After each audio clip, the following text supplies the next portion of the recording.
بہت عرصہ پہلے بحیرہ عرب کے گرم پانیوں میں سمندری ڈاکوؤں کی کہانیاں ساحلی گاؤں میں گونجتی تھیں۔ ان سمندری ڈاکوؤں کی قیادت ایک خوفناک ڈاکو ہلاکو خان کرتا تھا۔ ہلاکو خان اپنی گھنی سیاہ داڑھی، سنہری آنکھ کے ساتھ اپنے بے رحم عملے کا لیڈر تھا۔ ان کا جہاز سمندری سانپ، سیاہ بادبانوں کے ساتھ ہر اس شخص میں دہشت پیدا کرتا جو اسے افق پر دیکھتا۔ سالوں تک ہلاکو خان اور اس کے سمندری ڈاکو سمندروں پر حکومت کرتے رہے، تجارتی جہازوں پر حملے کرتے، ان کا سونا، مسالے اور ریشمی کپڑے لوٹتے۔ کوئی بھی جہاز محفوظ نہیں تھا جب تک سمندری ڈاکو اسے نہ دیکھ لیتے۔ رات کی تاریکی میں ستاروں کی روشنی میں وہ خاموشی سے شکار پر وار کرتے اور تیز رفتار اور تلوار کے ساتھ وہ جہاز پر چڑھ جاتے اور اس کے عملے کو قابو میں کر کے خزانہ چھین لیتے۔ مگر ہلاکو خان کا ایک راز تھا جو کوئی نہیں جانتا تھا۔ وہ صرف دولت کے پیچھے نہیں تھا بلکہ وہ گہرائی کے جواہر کی تلاش میں تھا، ایک ایسا قیمتی پتھر جس کے بارے میں کہا جاتا تھا کہ وہ سمندروں کو قابو کرنے کی طاقت رکھتا ہے۔ یہ جواہر ایک پوشیدہ جزیرے میں چھپا ہوا تھا جہاں عام جہاز تو کیا کوئی مچھلی تک نہیں پہنچ سکتی تھی، اور وہاں سمندری روحیں اس کی حفاظت کرتی تھیں۔ ایک طوفانی رات جب ہلاکو خان نے ایک امیر سلطان کے جہاز کو پکڑا تو اسے ایک نقشہ ملا۔ اس نقشے میں اسے پوشیدہ جزیرے کا مقام دکھایا گیا تھا جہاں وہ جواہر چھپا ہوا تھا۔ ہلاکو خان کا دل خوشی سے دھڑک اٹھا۔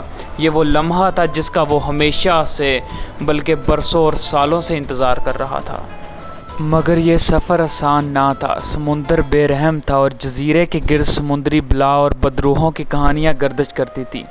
لیکن ہلاکو خان نے ہار نہ مانی۔ اس نے اپنے بہادر ساتھیوں کو جمع کیا اور اس جزیرے کی طرف روانہ ہو گیا اور اپنے ڈاکوؤں کی زندگی کو چھوڑ کر اس عظیم خزانے کی تلاش میں۔ جب وہ جزیرے کے قریب پہنچے تو سمندر غضبناک ہو گیا۔ پہاڑ جتنی بڑی لہریں ان کے جہاز سے ٹکرا رہی تھیں اور نیچے عجیب و غریب قسم کی مخلوقات چمکتی ہوئی آنکھوں کے ساتھ تیر رہی تھیں۔ مگر ہلاکو خان نے پھر بھی حوصلہ نہ ہارا۔ جب وہ آخرکار جزیرے تک پہنچے تو اپنی جگہ بالکل ویسی نہیں تھی جیسا انہوں نے سوچا ہوا تھا۔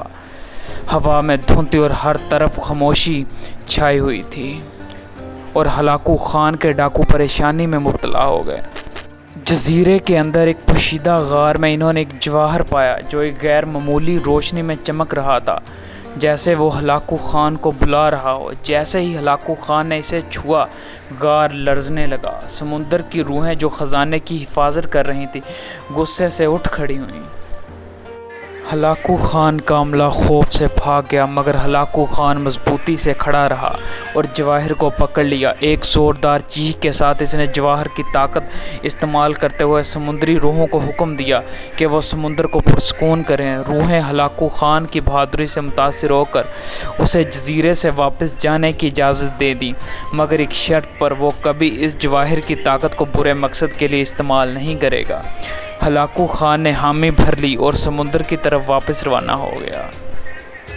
ہلاکو خان اور اس کے سمندری ڈاکوؤں کی کہانی ہمیشہ کے لیے زندہ ہو گئی، مگر انہوں نے پھر کبھی جہازوں پر حملے کرتے نہیں دیکھا گیا۔ کچھ لوگ کہتے ہیں کہ وہ سمندروں کے محافظ بن گئے۔ دوسرے کہتے ہیں کہ ہلاکو خان آج بھی سمندر میں اپنے سیاہ بادبانوں اور سنہری آنکھ کے ساتھ سفر کر رہا ہے، سمندر کی نگرانی کرتے